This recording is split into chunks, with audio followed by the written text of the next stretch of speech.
నమస్కారం వార్తలకు స్వాగతం. ముందుగా ముఖ్యాంశాలు.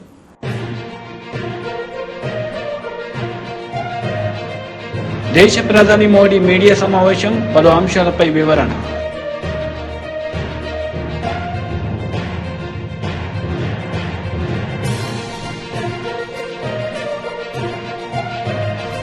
జార్ఖండ్ సీఎంతో కలిసి ఢిల్లీ సీఎం అరవింద్ కేజ్రీవాల్ మీడియా సమావేశం, ప్రధాని మోడీపై fire.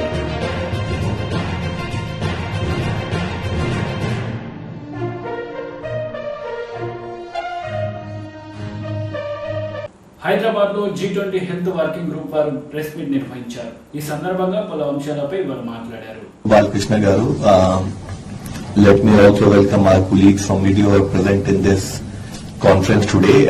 It is always a pleasure to be in Hyderabad. I do not know if people would know that I am an officer of Andhra cadre and worked in United Andhra for a period of 20 years before I had shifted to Delhi. And coming back here is always a sense of coming back to home. So that is one point I wanted to highlight, and once again welcome all of you. Second very important and critical point I would like to submit to all the friends who are present here is our sincere thanks and appreciation to the media of the country. Dear colleagues, we are all aware that presently COVID-19 is not a public health emergency of international concern. It is not technically a pandemic. But we are also aware that we had 3 years of continuous challenge which not only India but across the globe we all encountered. So many lives were lost, so many challenges were faced.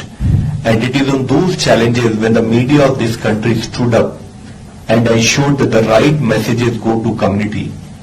We are all aware again that when it comes to managing any infectious disease, it is the community involvement which is the most crucial element, whether it is in terms of the COVID appropriate behavior so that the infection does not spread, to the fact that the management should follow the required protocol. So how did media of this country ensure effective engagement of community? I think this is a very classic example of all the pillars of democracy working together to save lives. So I really, on behalf of Ministry of Health, would like to seriously convey my kudos to all the colleagues who are present here for your exemplary work during those challenges which country was facing. Today, we have gathered here for a very specific discussion point, which is focused on our health working group meeting, which is being held as part of G20. Dear colleagues, I would just like to run you through what we are doing in this G20 meetings, what is the G20 focused on, and which is where we would expect your support and guidance in terms of taking the agenda forward. So just to highlight, we are all aware that 1st of December 2022, that is last year, there was a very historic milestone because India took over the responsibility of being the G20 presidency. The G20 presidency is taken over for a period of 1 year.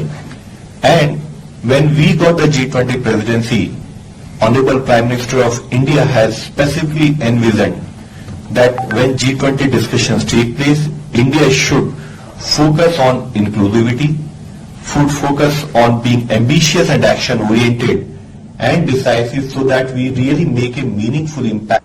BRS బహిరంగ సభకు MLC కవిత హాజరయ్యారు. ఈ సందర్భంగా BJP పాలనపై ఆమె మండిపడ్డారు. జై తెలంగాణ. అందరికీ పేరు పేరున హృదయపూర్వకంగా నా నమస్కారాలు.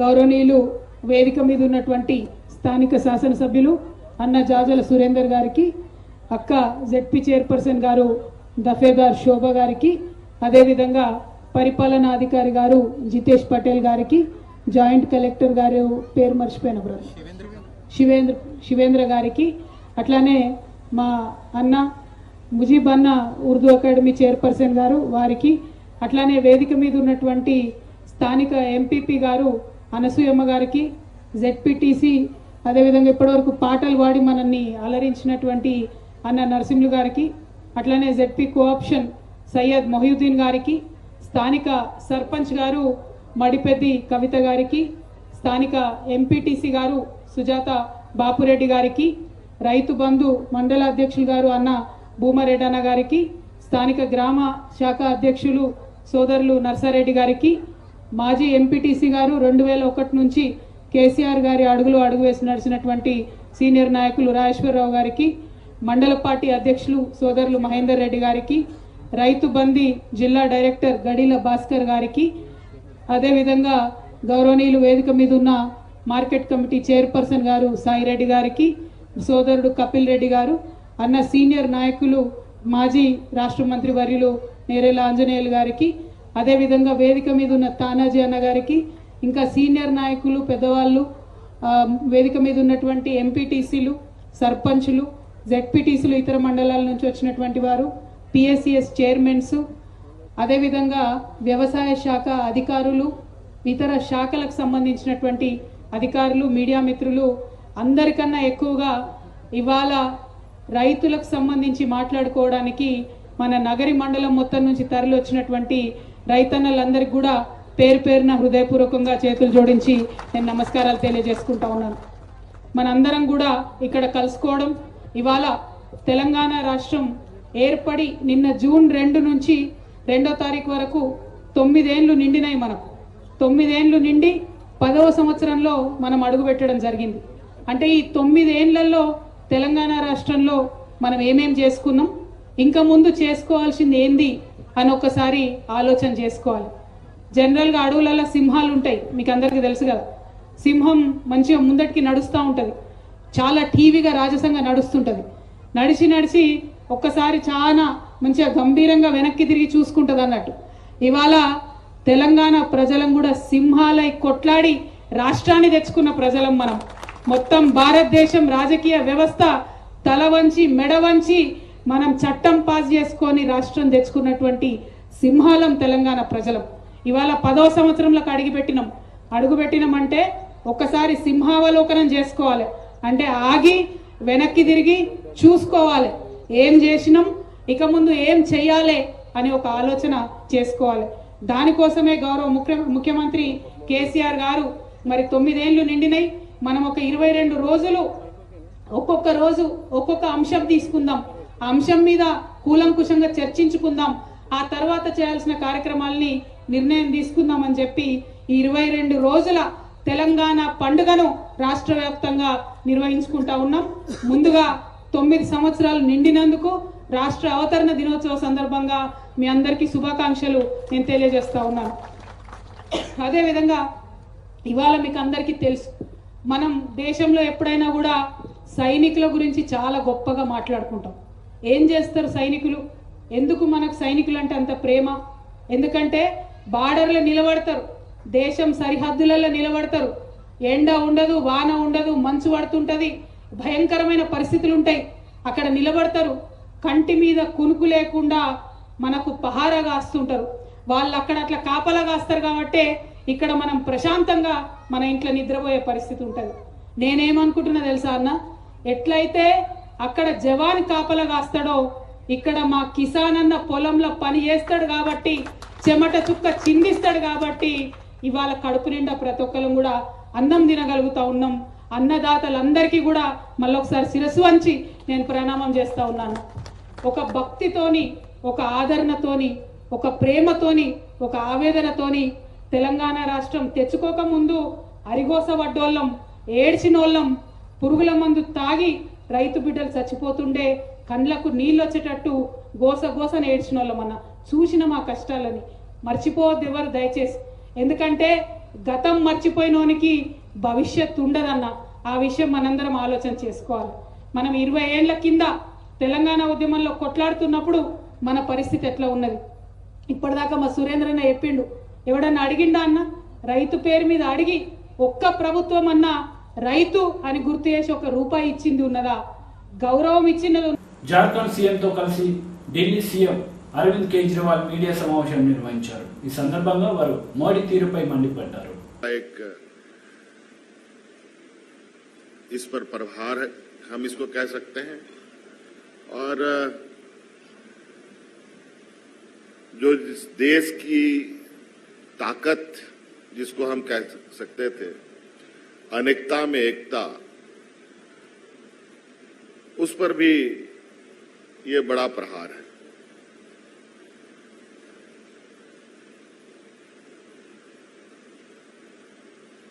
संघीय ढांचे की तो बात केंद्र सरकार करती है, लेकिन कार्य उसके बिल्कुल विपरीत होती है। आज बिल्कुल ये स्पष्ट रूप से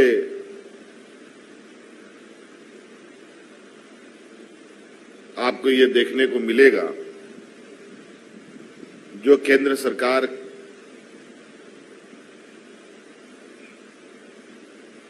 के सहयोगी सरकार नहीं है, उन सभी सरकारों की कमोवेश एक सी स्थिति है।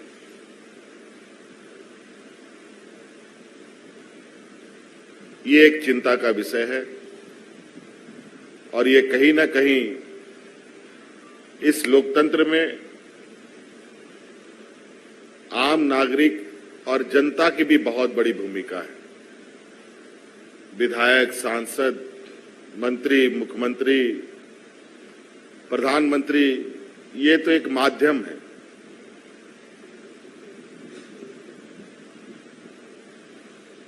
अभी कुछ देर पहले इस देश के 125 करोड़ के उम्मीदों की मंदिर लोकसभा का उद्घाटन हुआ। उस दिन सिर्फ लोकसभा का ही उद्घाटन नहीं, उस दिन उसी लोकतंत्र के मंदिर के चंद कदमों पर और भी कई 2-3 घटनाएं घटी।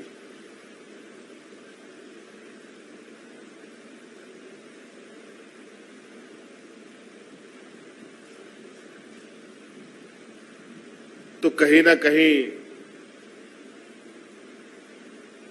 ये सिर्फ कुछ ना कुछ थोपते रहते हैं आए दिन।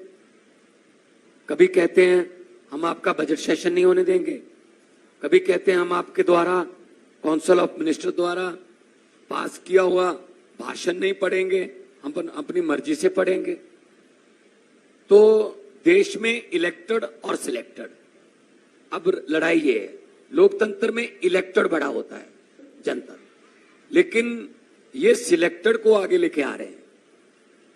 बीजेपी का एक ही तरीका है, अगर इलेक्शन में नहीं जीते तो बाई इलेक्शन से जीत जाओ, उनके बंदे तोड़ लो, बाद में बाई इलेक्शन करवा लो और कह दो कि जनता का ये फैसला है। सो आज झारखंड मुक्ति मोर्चा, जो कि पार्टी के नाम में ही मोर्चा लिखा हुआ है, ये आंदोलन से निकली हुई पार्टी है और हमारी पार्टी भी एक आंदोलन से निकली हुई पार्टी है। तो हम लोगों को एक और आंदोलन करना पड़ेगा। 140 करोड़ जनता देश की ये उम्मीद करती है कि आने वाले दिनों में अगर देश में लोकतंत्र को बचाना है, इलेक्शन को बचाना है, तो हमें आवाज उठानी पड़ेगी कि ऐसे फरमान जो केंद्र सरकार की तरफ से आते हैं, जो फेडरल स्ट्रक्चर को कमजोर करते हैं, उनके खिलाफ हम आवाज उठाएं एक होकर।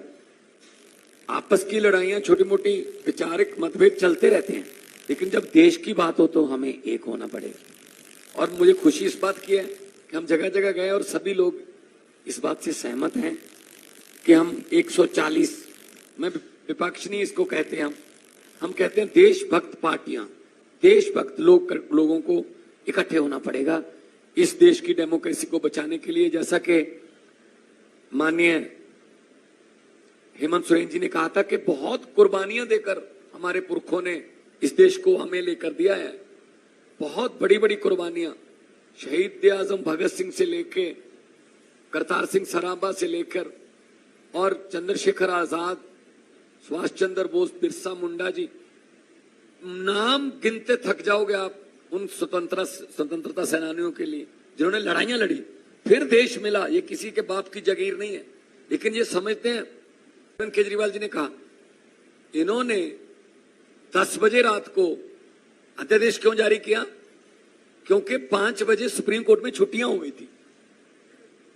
तो इन्होंने कहा छुट्टियां हो गई, अब 10 बजे अध्यादेश जारी कर दो। सुप्रीम कोर्ट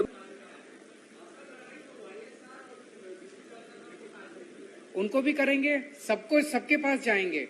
और मैं समझता हूं कि ये लड़ाई केजरीवाल की लड़ाई नहीं है, ये लड़ाई केवल दिल्ली के लोगों की लड़ाई नहीं है। किसी भी राज्य के खिलाफ ऐसा अध्यादेश लाया जा सकता है। पूरे देश के अंदर हम देख रहे हैं कैसे गैर बीजेपी सरकारों को तोड़ के, मोड़ के, खरीद के गिराया जा रहा है। झारखंड के अंदर मैं हेमंत जी को बधाई देना चाहता हूं कि यहां भी उन्होंने कोशिश की इनकी सरकार तोड़ के गिराने की, लेकिन इन्होंने उनकी षड्यंत्र को असफल कर दिया। कहीं पे ये लोग एमएलए खरीद लेते हैं, इनके पास तो बहुत पैसा हो गया, अब एमएलए खरीद के सरकार गिरा देते हैं। कहीं पे ये लोग ईडी और सीबीआई के केस करके एमएलए तोड़ के सरकार गिरा देते हैं। दिल्ली में ना हमारे एमएलए बिके, ना हमारे एमएलए टूटे, तो वहां पे फिर ये ऑर्डिनेंस लाके हमारे को काम नहीं करने दे रहे। ये पूरे देश के अंदर जो चल रहा है ये अच्छा नहीं चल रहा। नहीं, ये किसी के भी साथ हो सकता है। जो लड़ाई है वहां पे वाईएसआर के पास 13 सीटें हैं और 9 सीटें बीजू जनता दल के पास है। दोनों एनडीए के साथ बराबर रहे हैं। वो लोग हर एक मुद्दे पे वहां समर्थन करते हैं। कैसे आपको समर्थन देंगे? 9 है, 13 नहीं है। उसके पास, उनके पास भी 9 है, उनके पास भी 9 है। तो मेरा, वो दोनों भी इम्पोर्टेंट है हमारे लिए। तो एक सीट इम्पोर्टेंट है। और मैं तो हर बीजेपी के सांसद को भी चिट्ठी लिखूंगा कि ये लड़ाई आपकी बीजेपी की पार्टी की नहीं लड़ाई है, ये लड़ाई देश की लड़ाई है, ये लड़ाई आजादी की लड़ाई है, हमारे देश के अंदर जनतंत्र को कायम रखने की लड़ाई है। और मेरा दिल कहता है ये बिल पास नहीं हो सकता संसद से। केजरीवाल जी, जिस तरह से कांग्रेस अब तक इस पर किसी भी समर्थन पे बात नहीं किया है और राज्यसभा में इस अध्यादेश को गिराने के लिए कांग्रेस की अहम भूमिका है, तो क्या कांग्रेस से बातचीत आगे बढ़ी है? बढ़ेगी, जरूर बढ़ेगी, क्यों नहीं बढ़ेगी। हमने उनको टाइम मांगा है और हमें जरूर उम्मीद है कि वो टाइम देंगे भी। और वो संसद के अंदर इस ऑर्डिनेंस को गिराने में, मतलब मैं सोच नहीं सकता कि कोई भी पार्टी इस अध्यादेश के पक्ष में कैसे वोट कर सकती है। और ये जैसे मैंने कहा, मेरी लड़ाई नहीं है, पूरा देश देख रहा है, पूरा देश देखेगा। तो कांग्रेस को ये तय करना है कि वो जनतंत्र के साथ है, संविधान के साथ है, देश के 140 करोड़ लोगों के साथ है। దేశ ప్రధాని మోడీ మీడియా సమావేశం నిర్వహించారు. ఈ సందర్భంగా పలు అంశాలపై వారు మాట్లాడారు. Australia, from the bottom of my heart, for a warm reception and respect extended to me and my delegation. मेरे मित्र पीएम अल्बनीज़ी की भारत यात्रा के 2 महीने के भीतर मेरे यहाँ आना हुआ है। पिछले 1 साल में यह हमारी 6ठी मुलाकात है। यह हमारे व्यापक संबंधों की गहराई, हमारे विचारों में गवर्नेंस तथा हमारे सहयोग की मैच्योरिटी को दर्शाता है। अगर क्रिकेट की भाषा में मैं कहूं तो हमारे संबंध T20 मोड में आ गए हैं। I'm visiting Australia within 2 months of the visit of my friend Prime Minister Albanese to India. This is our 6th meeting in the past 1 year. This reflects a depth in our comprehensive relations, convergence in our views, and the maturity of our ties. In the language of cricket, our ties have entered the T20 mode. Excellency, जैसा आपने कल कहा था, हमारे लोकतांत्रिक मूल्य हमारे संबंधों का मूल आधार है। हमारे संबंध आपसी विश्वास और सम्मान पर आधारित है। ऑस्ट्रेलिया में भारतीय समुदाय हमारे दोनों देशों के बीच एक लिविंग ब्रिज है। कल शाम मैंने और प्रधानमंत्री अल्बनीज़ी ने हैरिस पार्क के लिटिल इंडिया का अनावरण किया। प्रधानमंत्री अल्बनीज़ी की पॉपुलैरिटी को भी मैंने वहां महसूस किया। Excellency, as you said yesterday, our democratic values are the foundation of our ties. Our relations are based on mutual trust and respect. The Indian community in Australia is a living bridge between our countries. Last evening, at the Indian community event, Prime Minister Albanese and I unveiled Little India of Harris Park. I could also sense the popularity of Prime Minister in the event.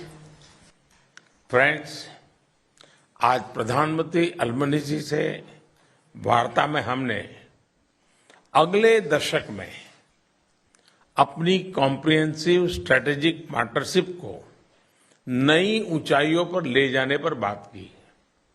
नए क्षेत्रों में आपसी सहयोग की संभावनाओं पर विस्तार में चर्चा की।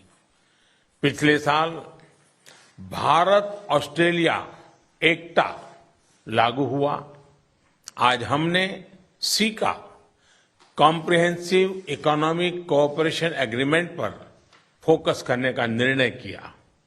इससे हमारे व्यापार और आर्थिक सहयोग को और मजबूती तथा नए आयाम मिलेंगे। Friends, in my meeting with Prime Minister Albanese today, we talked about taking Australia-India comprehensive strategic partnership to greater heights in the next decade. We had detailed discussions on scope for cooperation in new areas. Last year, the India-Australia Economic Cooperation and Trade Agreement came into effect. Today, we have decided to focus on Comprehensive Economic Cooperation Agreement. This will further strengthen our economic partnership and open up new avenues for cooperation. Mining और critical minerals के क्षेत्र में अपने strategic सहयोग को आगे बढ़ाने पर सकारात्मक चर्चा हुई। रिन्यूएबल ऊर्जा में सहयोग के लिए हमने ठोस एरियाज की पहचान की। ग्रीन हाइड्रोजन पर एक टास्क फोर्स के गठन का निर्णय लिया। कल ऑस्ट्रेलियाई सीईओ से विभिन्न एरियाज में निवेश को लेकर मेरी उपयोगी बात हुई और आज मैं बिजनेस राउंड टेबल में ट्रेड इन्वेस्टमेंट 114వ రోజుకు చేరింది మైదుకూరు నియోజకవర్గంలో టీడీపీ జాతీయ ప్రధాన కార్యదర్శి నారా లోకేష్ యోగలం పాదయాత్ర. ఈ సందర్భంగా ఏర్పాటు చేసిన సభలో ఆయన మాట్లాడారు. తెలుగుదేశం పార్టీ అధికారంలోకి వచ్చిన వెంటనే మళ్ళీ ఎకనామిక్ రివైవల్ కింద ఒక కార్యక్రమం చేపడతాం. మీరు కోరిన విధంగా తప్పనిసరిగా లాయర్స్ కి ఒక వెల్ఫేర్ ఫండ్ ఏర్పాటు చేయాలి. అదేవిధంగా మనలో ఎవరైతే నిరుపేద వాళ్ళు ఉన్నారో పెద్దలు చెప్పినట్లు ఇల్లు కట్టించి ఇప్పించే బాధ్యత తెలుగుదేశం పార్టీ ప్రభుత్వం తీసుకుంటుంది. అంతేకాకుండా మీరందరూ కూడా ఈ ప్రభుత్వం చేతుల్లో బాధ్యతలు. మీరు ఒకవేళ న్యాయం తరపున పోరాడితే మీకే ధమ్కి ఇస్తున్నారు, మిమ్మల్ని ఇబ్బంది పెడుతున్నారు, అడుగడుగున మిమ్మల్ని కూడా అవమానిస్తున్నారు. పక్క రాష్ట్రాల్లో ఎట్లయితే ప్రత్యేక రక్షణ చట్టం మీకోసం తీసుకొచ్చారో అదేవిధంగా మీకోసం ఒక ప్రత్యేక రక్షణ చట్టం కూడా తీసుకొచ్చే బాధ్యత తెలుగుదేశం పార్టీ ప్రభుత్వం తీసుకుంటుందని ఇక్కడున్న లాయర్లకు నేను తెలుపుతున్నాను. లాయర్ క్లర్క్ వెల్ఫేర్ ఫండ్ ఏర్పాటు చేస్తాం. దానికి మ్యాచింగ్ ప్రభుత్వం నుంచి రావాల్సింది అది మేము తప్పనిసరిగా చేసే బాధ్యత మేము తీసుకుంటాం.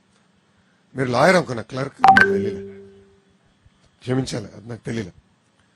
ఇప్పుడు మనందరం కూడా మీరు ఎదుర్కొంటున్న సమస్యలపైన మనం చర్చించాం. మీరందరూ ఒకటే ఆలోచించండి.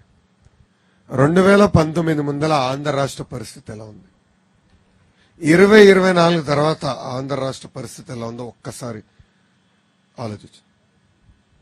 అంటే ఈ 5 సంవత్సరాల పరిస్థితి ఎలా ఉంది, బాబు గారు ముఖ్యమంత్రిగా ఉన్నప్పుడు ఆ 5 సంవత్సరాల పరిస్థితి ఎలా ఉంది ఒక్కసారి మీరు ఆలోచించండి. గతంలో ఏనాడు లాయర్ల పైన దాడి జరగల, ఏనాడు కాలేజ్ యజమాని ఇబ్బంది పడలా, ఏనాడు ప్రైవేట్ టీచర్లు ఇబ్బందులు ఎదుర్కోలే. వార్తలు ముగించే ముందు ముఖ్యాంశాలు మరోసారి.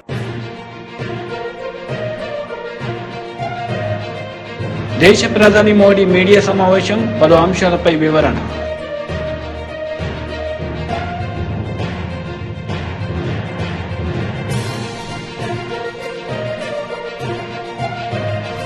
జార్ఖండ్ సీఎంతో కలిసి ఢిల్లీ సీఎం అరవింద్ కేజ్రీవాల్ మీడియా సమావేశం, ప్రధాని మోడీపై ఫైర్.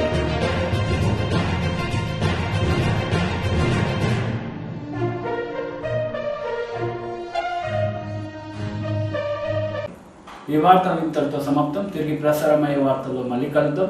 అంతవరకు సెలవు, నమస్తే.